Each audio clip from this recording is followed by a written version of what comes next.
Malaysia is a vibrant and diverse Southeast Asian country, uniquely split into two distinct regions: Peninsular Malaysia, also known as West Malaysia, and East Malaysia, located on the northern part of the island of Borneo.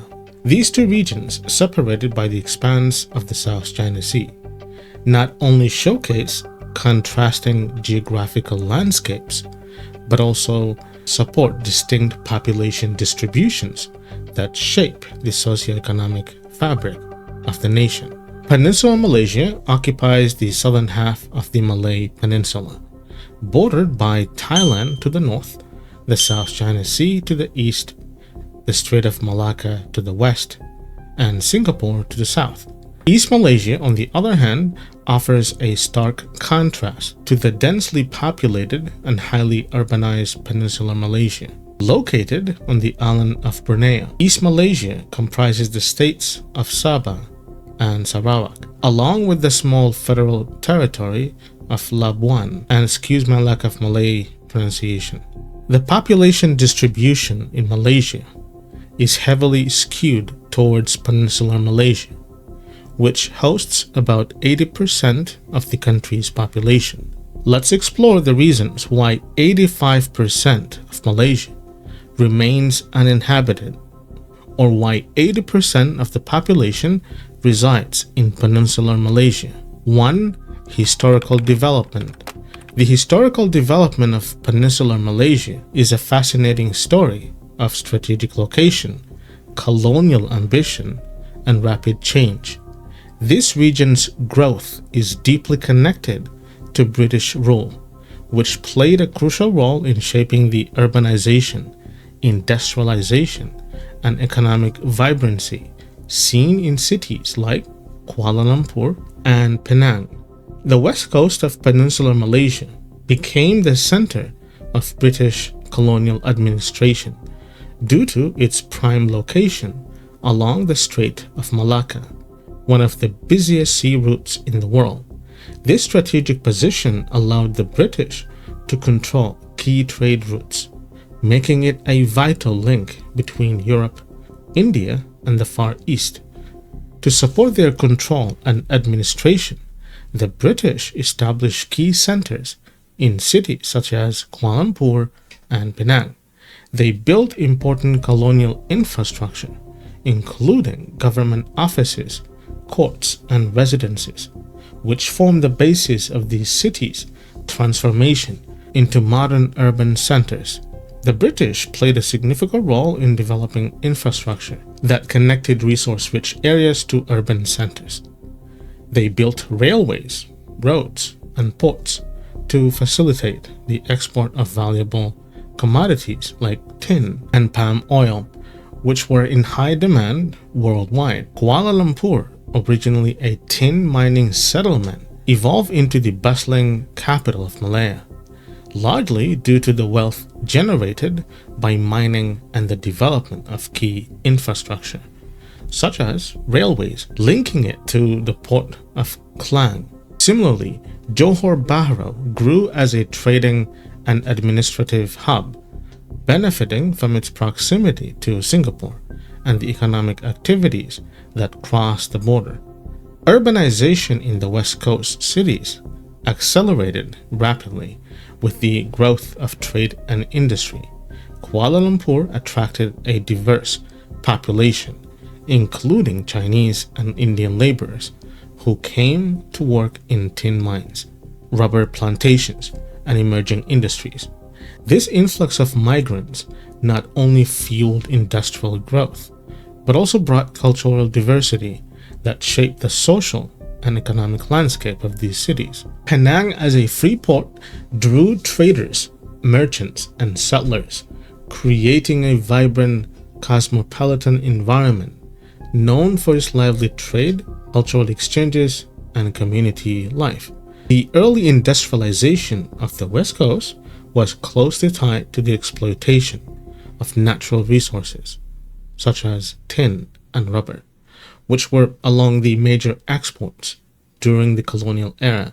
British investments in mining, plantations, and later manufacturing transformed these cities into economic powerhouses. Industrial zones and manufacturing hubs developed, offering employment opportunities and attracting migrants from rural areas and neighboring countries.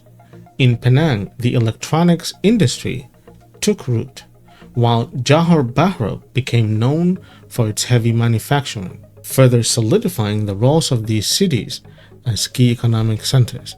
The British also invested in educational and social infrastructure, which played a vital role in the region's development. They established schools, colleges, and hospitals to serve the growing urban populations, helping to create a skilled workforce that could support the expanding economy. This availability of educational institutions attracted people seeking better opportunities for their families, further contributing to urban growth. 2. Economic opportunities.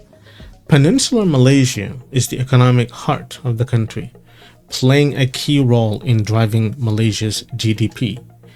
It boasts a vibrant and diverse economy with major industries like manufacturing, finance, services, and trade, all concentrated in the region. These sectors have turned Peninsular Malaysia into a hub of economic activity, attracting investments from both local and international businesses. Manufacturing is one of the main pillars of the economy in Peninsular Malaysia, with numerous industrial areas and factories producing everything from electronics and car parts to everyday consumer products. Its strategic location and well-connected transport networks, including highways and ports, make it a key player in the global trade. The finance and service sectors further strengthen the economy, with cities like Kuala Lumpur serving as major financial hubs.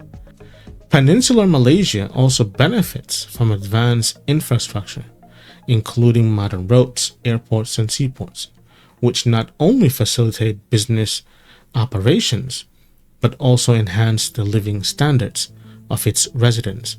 These facilities support the smooth flow of goods and people. The promise of better job prospects, higher salaries, and improved living conditions has led to significant migration from East Malaysia and other parts of the country. Many people move to Peninsular Malaysia to take advantage of a diverse urban lifestyle. 3. Geographical barriers. East Malaysia, which includes the states of Sabah and Sarawak on the island of Borneo, faces several geographical challenges that influence its development. East Malaysia is separated from Peninsular Malaysia by the South China Sea. This separation creates a logistical and transportation issues. Unlike overland routes, which are more frequent and cost-effective, traveling between the two regions typically involve expensive air or sea travel. The need for extensive maritime infrastructure complicates efforts to connect East Malaysia with the rest of the country. East Malaysia is known for its vast and rich rainforests. The dense vegetation makes land development and infrastructure projects difficult. Not only does this hinder construction efforts, but also limits space for agriculture and urban growth. Apart from the main mountain ranges, East Malaysia also has other mountainous areas. These regions make it tough to build and maintain infrastructure, such as road, bridges, and utilities. 4. Migration patterns. Internal migration in Malaysia, especially from East Malaysia to Peninsular Malaysia, is a common trend. People from Sabah and Sarawak often move to the peninsula to find better education and job opportunities, as well as improve living conditions. Economic reasons also derive this movement. The peninsula, with its developed cities like Kuala Lumpur and Penang, offers more job opportunities compared to East Malaysia. Many skilled professionals and workers move to these cities for better career prospects. Additionally, the perceived higher standard of living in Peninsular Malaysia, including better infrastructure, and healthcare motivates many people from East Malaysia to relocate there. Peninsular Malaysia also attracts many international migrants. Its strong economy, stable politics, and good living conditions make it a popular choice for foreigners. The country also relies on foreign workers for industries like construction, agriculture, and domestic jobs. Migrants from countries such as Indonesia, Bangladesh, and Nepal come to fill these roles. Can you think of other reasons why most Malaysians live in Peninsular Malaysia?